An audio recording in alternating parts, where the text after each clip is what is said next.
환경을 이기는 아이로 키우는 방법. 마을의 풍속이 이남은 아름다운 것이다. 이내 거하지 않는다면 어찌 지혜롭다고 하겠는가. 논어 이인에 실려있는 글로 이인은 이 문장의 원문 앞 두 글자를 편의 이름으로 삼은 것이다. 이 글을 두고 중국 후한 말기의 유학자 정현은 이는 백성이 사는 곳인데 어진 이의 마을에 산다는 건 아름다운 것이다. 살 곳을 구하되 어진 이의 마을을 구해 살지 않으면 지혜롭다고 할 수 없다라고 이 문을 해석했다.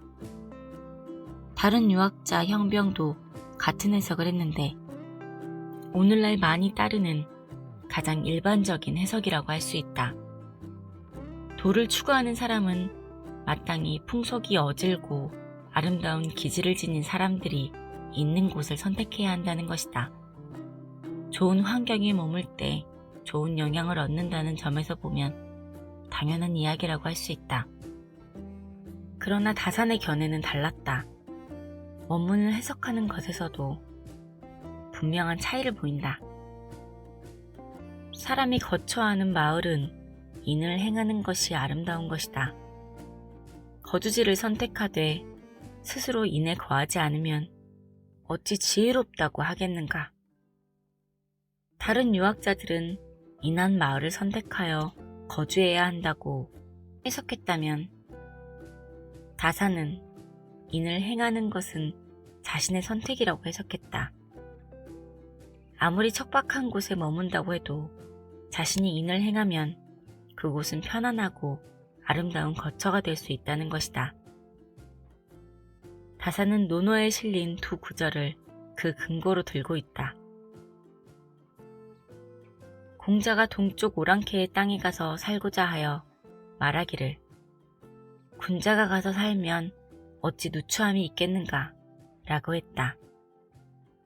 또한 말이 진실하고 믿음이 있으며 행동이 독실하고 공경스러우면 비록 오랑캐의 나라라고 하더라도 뜻을 펼칠 수 있다 라고 했다. 그러니 군자의 도는 그것을 닦는 것이 자신에게 달려있어 어느 곳에 가더라도 행하지 못함이 없다. 만약 반드시 어진이가 사는 곳을 택해 살고자 한다면 이는 자신의 잘못을 돌아보지 않고 먼저 남의 잘못을 꾸짖는 격이니 배울 만한 것이 아니다. 부모가 아이에게 알려줘야 하는 것.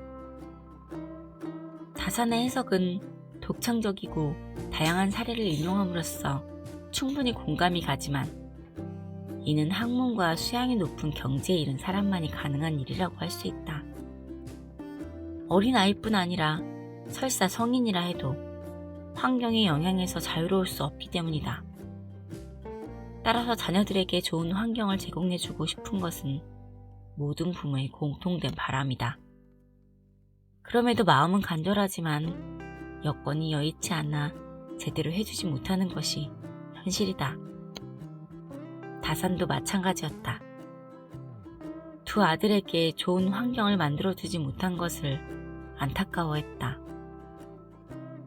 그러나 지금 당장은 좋은 환경에 거하지 못할지라도 좋은 환경을 얻기 위한 노력을 게을리해서는 안 된다고 가르친다.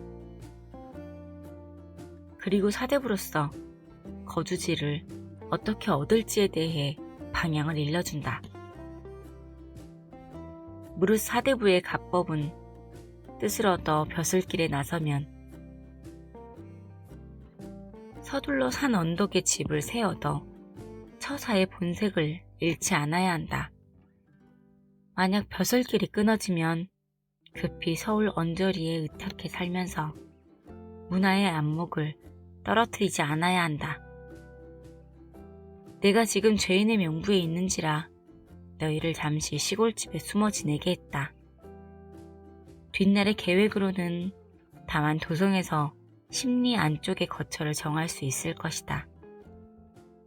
만약 가세가 기울어 깊이 들어갈 수 없게 되면 서울 근교에 머물면서 과실을 심고 채소를 기르며 생활을 도모하다가 재물이 조금 넉넉해지기를 기다려 도성 중심부로 들어가도 늦지 않을 것이다. 자신은 귀향길에 오르고 가문은 패족이 되었지만 아들들에게는 서울을 떠나지 말라고 한다. 비록 패족이 되었다고 해도 시골로 숨어들면 세상과 단절되어 세상의 변화와 문화적 혜택을 받을 수 없게 된다. 따라서 반드시 변화와 신문물을 접할 수 있는 도성에 머물러야 한다는 것이다. 물론 다산의 생각은 그 당시의 시대상에 따른 것이다. 오늘날은 지방이라고 해서 변화와 신문화에 소외된다는 것은 상상할 수 없는 일이다. 통신과 교통의 발달로 세상이 거의 동시에 변화를 접하기 때문이다. 선택의 주체는 자기 자신. 이인에 실린 거주지에 대한 생각은 다산의 통찰이 더욱 소중하게 느껴진다. 어느 곳에 거하든지 자신의 삶은 모두 자신에게 달린 것이다. 환경과 여건을 극복하고 선한 영향력을 끼치며 주위를 변화시킬 것인지 나쁜 환경과 여건 탓을 하며 오히려 물들 것인지는 오로지 자신의 선택이다. 물고기를 주기보다 물고기 잡는 법을 가르쳐라는 말이 있다. 환경을 제공해주는 것도 마찬가지다. 좋은 환경을 제공하는 것보다 주어진 환경을 극복하고 이겨내는 용기와 자신감을 심어주는 것이 자녀에게 줄 수 있는 가장 큰 자산이다. 그러나 자녀가 스스로 돌볼 수 있을 만큼 성장하지 않았을 때는 부모의 도움이 필요하다. 이는 반드시 좋은 학군, 비싼 주거지를 말하는 것이 아니다. 부모가 할 수 있는 여건 아래서 좋은 가정 환경, 화목한 가정을 만드는 것이 중요하다. 좋은 환경을 만들어주기 위해 노력하는 한편 비록 환경이 좋지 못하더라도 그것을 이겨낼 정신을 심어주어야 한다. 정신이 바르게 서면 어떤 환경도 극복할 수 있는 용기와 자신감이 생긴다.